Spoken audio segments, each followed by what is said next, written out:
রাজধানীর সবচেয়ে জনপ্রিয় গণপরিবহন মেট্রো রেলের বৈষম্য বিরোধী আন্দোলন চলাকালে ক্ষতিগ্রস্ত কাজীপাড়া ও মিরপুর ১০ স্টেশন দুটি চলতি মাসে ফের চালুর চেষ্টা করছে Dhaka mass transit company limited. তবে সেপ্টেম্বরের ঠিক কত তারিখে তা চালু হবে এ বিষয়ে এখনও চূড়ান্ত সিদ্ধান্ত হয়নি।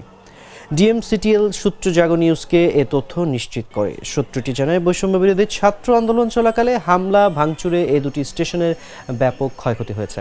ডিএমটিসিএল জানিয়েছে, মেট্রো রেলের ক্ষতিগ্রস্ত দুটি স্টেশনে যেসব সমস্যা রয়েছে সেগুলো সমাধানে কাজ চলছে। চলতি মাসের মধ্যে দুটি বন্ধ স্টেশন পুনরায় চালুর জন্য সর্বাত্মক চেষ্টা চলছে।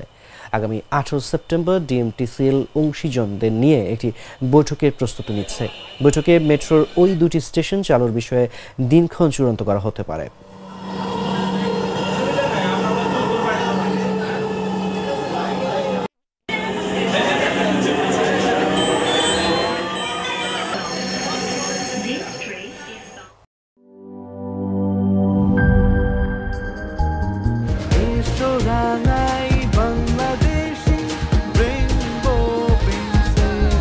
রেইনবো পেইন্টস, ছড়াও জীবনের রং।